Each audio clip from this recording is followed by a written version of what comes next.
반갑습니다. 영산 성지에 근무하는 김경일 교무입니다.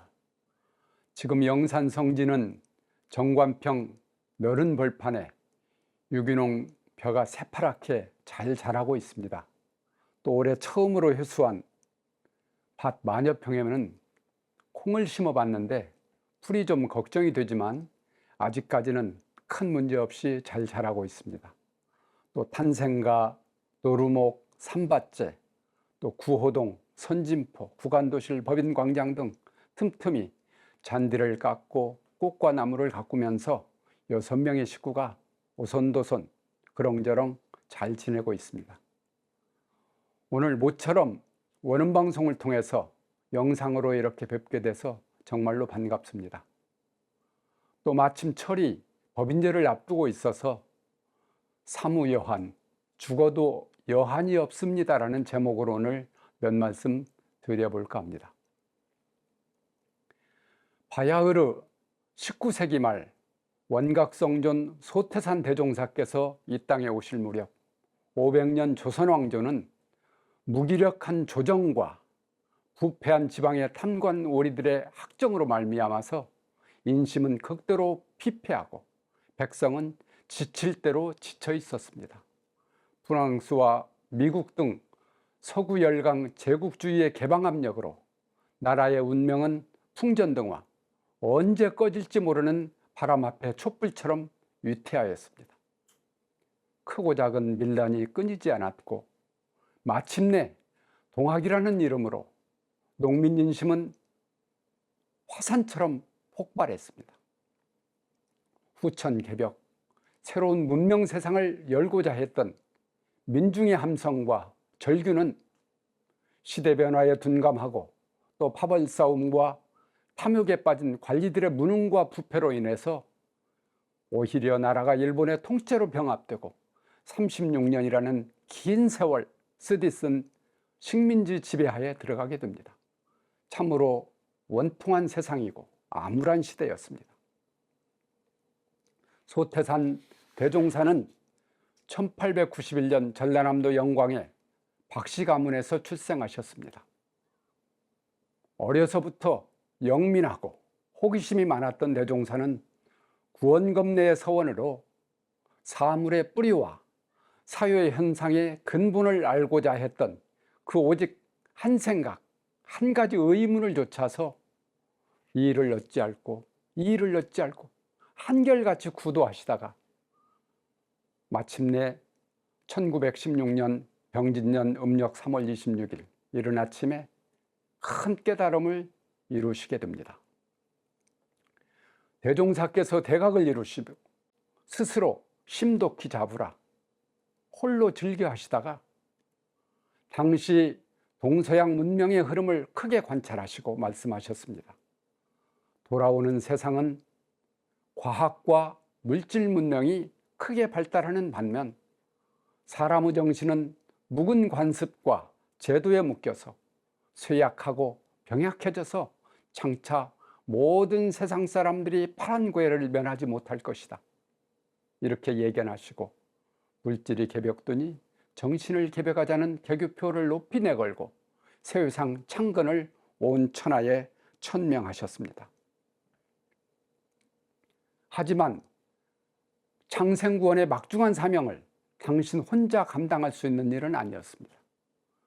창생구원의 대의를 위해서 생명을 함께할 동지들이 필요했습니다. 대가구의 대종사의 달라진 비범한 위유와 또 세상을 보는 놀라운 안목과 말씀은 주위 사람들에게는 크고 놀라운 사건이 되었습니다. 그 입소문을 타고 대종사의 위용을 뵙고 가르침을 받고자 많은 사람들이 영촌마을에 모여들었습니다. 그 수요가 40여 명에 이르렀는데 그 중에 진실하고 특별한 믿음을 가진 9명을 뽑아서 표준 제자라고 이름하였습니다. 이른바 후천개벽, 새로운 문명 세상 건설에 천지 대공사를 착수하셨습니다. 대종사께서는 구인제자와 더불어 정관평은 광원공사를 성공리에 마치자마자 원기 4년 김유년 3월에 제자들에게 특별한 제안을 합니다. 지금 세상의 물질 문명 세력은 날로 융성하고 물질을 사용해야 할 사람의 정신은 날로 쇠약해져서 개인 가정 사회국가가 안정을 얻지 못하고 세상 사람들이 깊은 수렁에 빠져서 고통이 한이 없게 될 것이다. 세상을 구할 뜻을 가진 우리로서 어찌 이를 구경만 하고 있으려 하시면서 살신성인의 의지로 기도하여 하늘의 뜻을 감동케 할 것을 제안하셨습니다. 그러시면서 우리 각자의 마음에는 하늘의 뜻을 감동케 할 요소가 있고 또 우리 몸에는 창생을 제도할 책임이 있음을 명심하라고 하셨습니다. 당시 세계는 2차 대전 중이었고 우리나라는 일본 제국주의 식민 지배에 대한독립만세를 외치면서 3.1 독립만세 운동이 한반도 산하에 들불처럼 번지고 있을 때였습니다. 이미 대종사의 수차례 말씀과 실행에 큰 감동을 받은 제자들은 깊은 신뢰를 가지게 되었고 그래서 9 제자들은 대종사님의 제안에 흔쾌하게 동의하셨습니다. 그리고 오직 대종사의 지도에 유감없이 따를 것을 맹세하였습니다.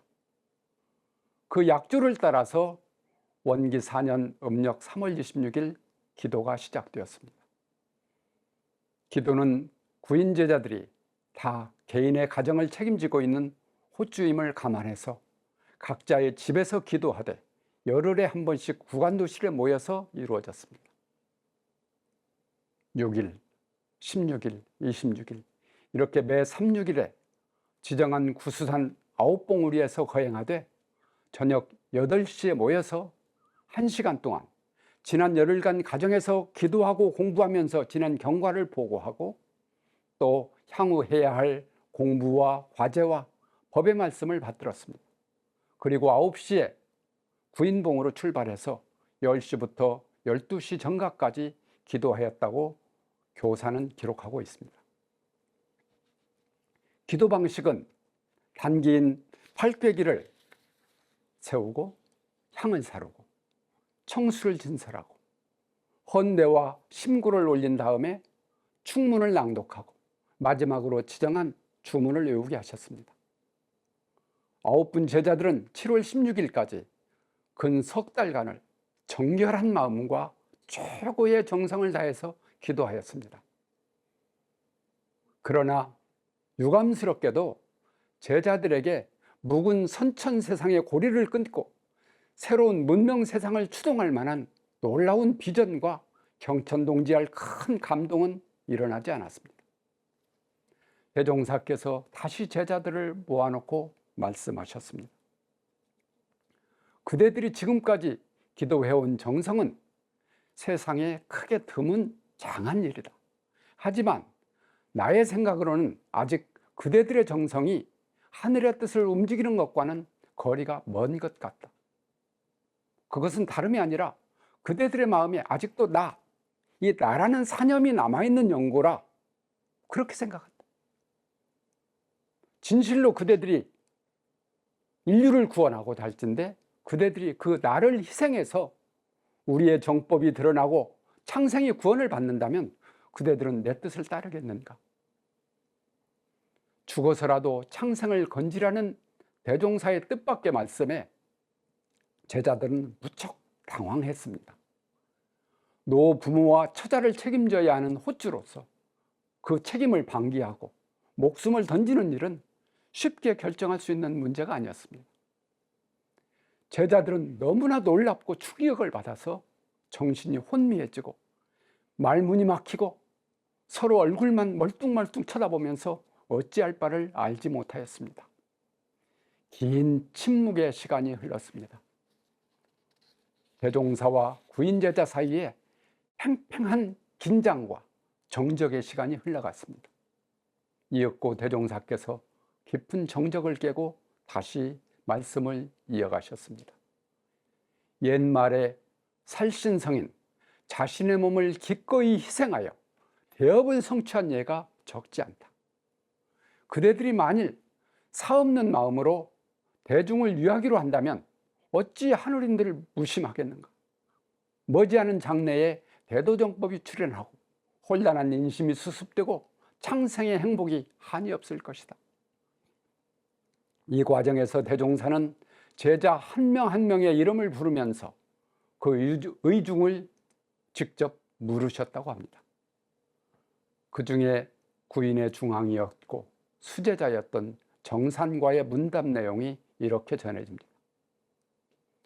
저희들은 대종사의 말씀을 따라 기쁘게 갈 수 있지만 남겨진 노모가 마음에 걸립니다. 그리고 그 일로 인하여 대종사께서 훗날 겪으실 고초가 또한 마음에 걸립니다. 그대의 노모는 그대와 나의 신이로서 내가 책임질 것이다. 그리고 나의 일은 다 나름의 방책이 있으니 그대는 근심하지 말라. 대종사께서 평소답지 않게 이렇게까지 간절하게 부촉하고 다그치자 구인 제자들은 이 일의 심각성과 사안의 중차대함을 비로소 느끼고 비장한 마음으로 함께 희생할 것을 약조하였습니다. 구인 제자들은 열흘간 더 치제를 올린 다음 음력 7월 26일, 양력 8월 21일 초후 기도를 올린 후에 일제히 희생, 자결하기로 약속하였습니다. 과연 9 제자들의 그 약속은 열흘 사이에 변함없이 온전히 지켜졌을까요? 혹여라도 그 사이에 변절한 제자는 없었을까요? 서로 반신반의하면서 약속한 그날이 다가왔습니다. 음력 7월 26일 저녁 8시에 영산 구간도실에는 한 사람도 빠짐없이 모두가 기쁜 낯으로 희색이 만면해서 모였습니다. 참으로 놀라운 일이었습니다. 그러나 의외로 구인 제자들의 얼굴은 평온하였다고 전해집니다. 대종사께서는 구인 제자들의 결심과 변함없는 시인의를 크게 취하셨습니다. 구인 제자들은 구간도실 중앙의 청수와 각자 준비해온 단도, 그 칼을 차례로 진설하였습니다. 그리고 사무여한 죽어도 여한이 없습니다라고 쓴 하얀 종이 위에 맨손으로 지장을 찍고 함께 엎드린 채로 하늘을 향해서 죽음의 결심을 고하였습니다. 잠시 침묵이 흐르고 순간 상상하기 어려운 놀라운 기적이 일어났습니다. 사무야한 증서에 맨손가락 지장이 핏빛으로 붉게 변한 것입니다. 대종사께서 구인 제자를 다그쳐 일어나라, 어서 일어나라 명하신 후에 보아라, 그대들의 마음이 하늘을 움직여서 혈인으로 변하였다. 이것이 곧 그대들의 일심에서 나타난 증거다 하시면서 대종사 스스로도 놀라시고 제자들 또한 놀랐습니다. 대종사는 구인의 이러한 정성을 크게 지켜세우면서도 또 비장한 얼굴로 명하셨습니다. 곧바로 행장을 차려 각자의 기도봉으로 가서 천지신명과의 희생 약속을 지키라. 제자들은 한편 놀랍고 한편 두렵고 또 한편 흥분한 가운데 구간도시를 출발해서 그 문을 나섰습니다. 칼을 가슴에 품고 자결하기 위하여 나서는 구인 제자들의 그 모습을 상상해 보십시오. 세상에 이보다 더 거룩하고 비장한 모습이 또 어디 있을까요? 그런데 잠시 후에 대종사께서 큰 소리로 외쳤습니다. 속히 돌아오라. 내가 한 가지 더 부탁할 말이 있다. 제자들은 또 무슨 일인가 놀란 마음으로 다시 구간도실에 모였습니다. 제자들이 돌아오자 대종사 차분한 어조로 말씀하셨습니다.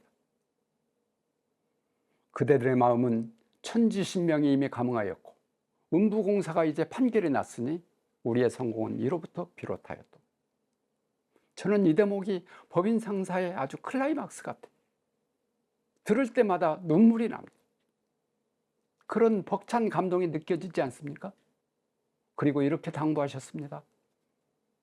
이제 그대들의 몸은 시방세계에 바친 몸이니 앞으로 모든 일을 진행해 나갈 때에 비록 천신만고와 함지사지를 당할지라도 오늘의 이 마음을 가지고 살아가라. 또는 가정의 착과 오욕의 경계를 당할지라도 오늘의 일만 생각한다면 끌림이 없을 것인즉 오직 그 마음으로 공부와 사업에 힘쓰라.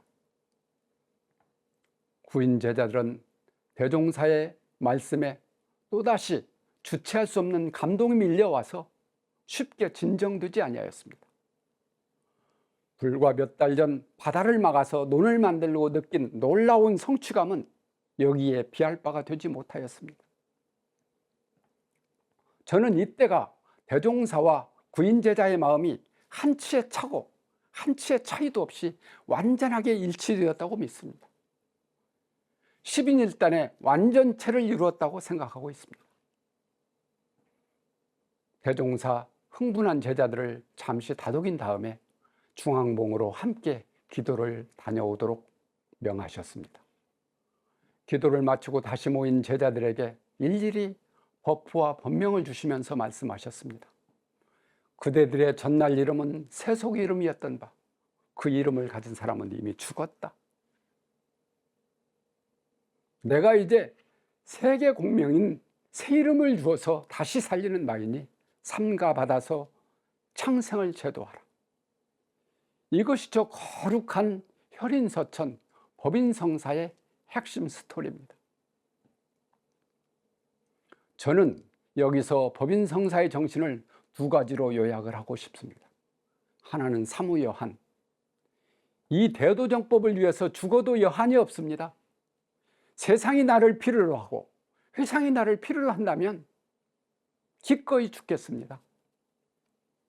신라의 이차돈이 그랬던 것처럼 또 예수께서도 십자가에 매달려 운명하시기 전에 주여 왜 저를 버리십니까? 전지전능하신 하느님께서 착한 목자인 저를 왜 이렇게 십자가에 못 박혀 죽도록 내버려 두십니까? 이렇게 하소연하시다가 그러나 주님, 그것이 주님의 뜻이라면 주님의 뜻대로 하십시오. 저는 이 대목이요, 신앙의 극치요, 서원의 극치라고 생각해요. 저는 이 대목에서 하나님과 완전한 일치를 이루신 예수님을 만납니다. 실제로 예수님은 나는 이로써 모든 것을 이루었다, 이 말씀을 끝으로 돌아가시거든요. 대종사님은 구원검내의 서원과 고행으로 깨달음을 통해서 진리와 하나 되셨다면 구인선진께서는 이 혈인서천 법인성사를 통해서 대종사님과 하나 되시고 진리 법신본 사은과 하나가 되셨습니다. 우리 회상은 이 완전체 뿌리 위에 건설된 교단입니다. 전무 출신 거진 출신 제도가 이 뿌리 정신을 잃어버린다면 그것은 껍데기예요. 저는 법인제를 앞두고 감히 말합니다. 껍데기는 가라. 우리 주변에 마치 진실인 것처럼 포장되고 사실인 것처럼 유혹하는 이런저런 껍데기는 가라. 오직 진실한 그것만 남으라. 또 하나는 무아봉공. 공을 위해서는 과감하게 나를 내려놓는 것입니다. 공은 전체입니다. 공은 대의를 말합니다. 공은 파란 고야의 묻 중생이고 일체 생명을 뜻합니다. 우리가 이미 경험한 것처럼 세상에 태어나서 살아갈 때 얼마나 많은 우여곡절을 겪습니까? 그러나 어떤 처지, 어떤 상황, 어떤 경계, 어떤 고비가 온다고 할지라도 무아봉공, 오직 공을 위해서 나를 비우고 공을 위해서 나를 낮추고 생생나는 일은 다른 사람에게 양보하고 굳은 일은 내가 먼저 차지하는 것입니다. 그러면 시방이 하나가 되고 사생이 한 몸이 되는 것입니다. 하늘은 비운 자에게 감응합니다. 천지의 대우는 스스로를 낮춘 자에게 응하는 것입니다. 이것이 사은의 위력을 입는 신학문입니다. 천지부모 동포법륜 사은께서 그 사람을 보호하고 그 사람을 진리의 세계로 책임지고 이끌어 주실 것입니다. 지금 세상은 끝없는 무력과 탐심으로 인해서 양심이 마비되었습니다. 진리가 어두워진 것입니다. 이 어둠을 틈타서 온갖 삿된 견해와 거짓이 난무합니다. 그 결과 황금만능주의, 편협한 이기주의, 아집과 편견으로 말미암아 이 세상은 강약으로 쪼개지고 빈부로 나뉘어서 한쪽은 교만하여 수렁에 빠지고 또 한쪽은 분노하여 지옥 생활을 하고 있습니다. 대종사님과 우리 선진들은 이와 같은 파란구의 세상을 예견하고 법인성사를 통해서 우리가 어떻게 신앙하고 어떻게 수행하고 어떻게 살아야 하는지를 이신선지 몸으로서 직접 보여주시고 직접 증거하셨습니다. 법인성사는 그 실제요, 그 모범입니다. 교단의 혁신을 위해서, 교화의 새로운 중흥을 위해서, 나의 거듭나는 삶을 위해서, 우리의 가정의 평화와 교당의 새로운 비전을 위하여 후천개벽 5만년 대운 새로운 문명 질서, 광대무량한 낙원을 위하여 우리가 다시금 새겨야 할 것은 바로 구인선님께서 보여주신 사무여한과 무아봉공의 정신입니다. 새로운 문명 세상 후천개벽의 일꾼을 자부하는 우리 제가출가 교도님들, 그리고 시청자 여러분에게 제가 감히 말씀을 드립니다. 우리부터 먼저 법인정신으로 공부하고 법인정신으로 무장합시다. 이것이 대종사께서 우리를 가르치시고자 하는 바요, 이론상 진리의 신앙과 수행의 핵심이며 구인선진께서 온 몸과 마음으로 직접 보여주신 전무출신과 거진출신 삶의 방식, 행동 양식입니다. 대문호 푸시킨의 시처럼 삶은 늘 우리를 시험하려고 듭니다. 눈에 보이는 삶의 속으면 안 됩니다. 삶이 그대를 속일지라도 슬퍼하거나 노하지 말라. 참고 견디면 기쁜 날이 오리니. 철학자 니체는 운명을 사랑하라. 너에게 다가오는 그 운명을 받아들이고 그 운명을 사랑하라. 거기에 해답이 있다고 하였습니다. 저는 이렇게 생각합니다. 운명은 우연하게 오는 것이 아니다. 그냥 그렁저렁 오다 가다 오는 것이 절대 아니다. 필시 나에게 올 수밖에 없는 어떤 필연과 곡절이 반드시 있다. 그 필연과 곡절이 도대체 뭘까? 이것이 화두예요. 이렇게 생각해 봅니다. 인생에 있어서 나에게 다가오는 운명과 경계는 비로자나 법신분 사은께서 나를 성불의 길로 인도하시기 위해서 보내는 메시지요, 선물입니다. 부처님이 오직 나 하나만을 위해서 베푸시는 자비, 대자대비예요. 그것을 보고 그것을 읽을 줄 아는 안목이 터져야 된다. 그 일, 그 경계, 그 고비를 징검다리 사다리 삼고 그 징검다리 사다리를 신앙하고 공부하고 그래서 성불의 길로 나가야 된다. 경계를 대할 때마다 공부할 때가 돌아온 것을 염두에 있지 말고 끌리고 안 끌리는 대중만 잡아갈지니라. 천신만고와 함지사지를 당하여도 여한이 없는 사람의 위요, 출가의 법의조항이 나오는 이야기입니다. 인생을 살다 보면 쓰디쓴 고비가 있기 마련입니다. 예기치 않은 수렁에 빠져서 온통 절망분일 때도 있고 또 죽을 처지를 당해서 분하고 억울하고 원통해서 앞이 깜깜할 때도 있을 것입니다. 치가 떨리죠. 그런 경우를 당하면 대부분 사람들은 남의 탓을 합니다. 그리고 원망이 나오죠. 비난이 나오고 심하면 저주합니다. 그럴 때 그 마음을 알아차리고 보아서 딱 접고 모든 것을 나의 운명으로 받아들이고 신앙으로 수행으로 공부해야 합니다. 물론 직접 당하면 정말로 쉽지 않은 일이지만, 그러나 그럴 때마다 나는 원각성돈 대종사 문화에 입문하여 대도정법을 공부하는 사람이다. 나는 사무여한, 죽어도 여한 없는 법인성사 구인선진의 정통 후예다.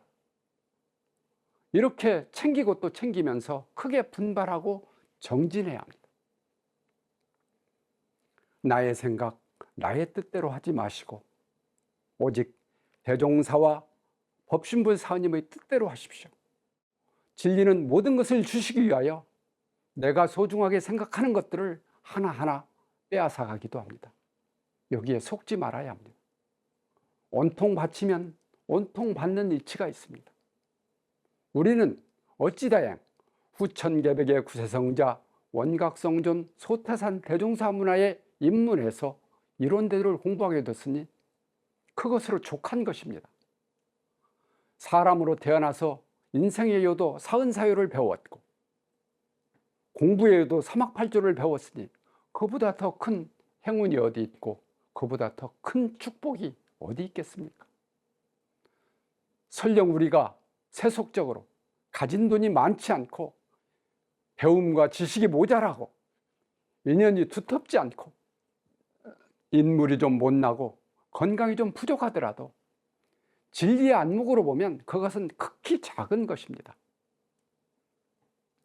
도덕의 큰 스승을 만나고 대도정법 인연을 만난 것은 그보다 10배, 100배 크고 중한 것입니다. 그러니 얼마나 다행한 일입니까? 이게 홍복이에요. 안심이 되지요?